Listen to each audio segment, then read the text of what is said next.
लेखा घी के।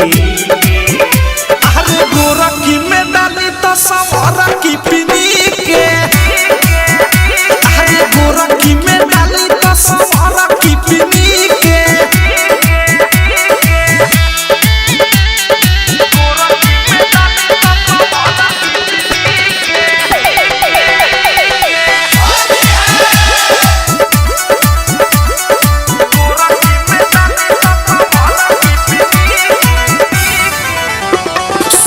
गोरखी पुरान भइल नया बिया गोरखी कहेला दुनु गोरा डाल दे में थोड़ा की। गोरखी पुरान भइल नया बिया गोरखी कहेला दुनु गोरा डाल दे में थोड़ा की। एगो पिचकारी बोल केने केने छीके। एगो पिचकारी बोल केने केने छीके। अरे गोरखी में डाली तो सवारा की पीनी के। अरे गोरखी में डाली तो सवारा की पीनी के।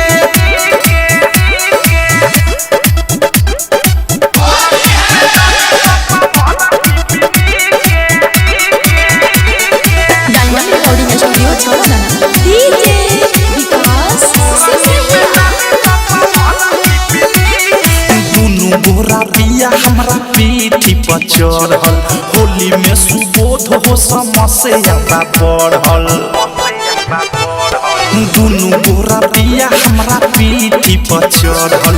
होली में सुबोध हो समस्या बढ़ल। अवधे से प्रेमी राइटर थारू हो चिन्ही के। अनुराग मुकेश बदशाह हो चिन्ही के। अरे गोरखी में डाली तो सवारा की पीनी के। अरे गोरखी में डाली तो सवारा की पीनी के। भाई बट बुरा हाल बट दूधू को माल के करा में डाली रे। बट दुनु गोरा सो हाथ ले ले बाली रंग कहे आवो हाली रे। देखी के सीन हई तीन लेखा घी के। देखी के सीन हई तीन लेखा घी के। अरे गोरखी में डाली तो सवारा की पीनी के। अरे गोरखी में डाली तो सवारा की पीनी के।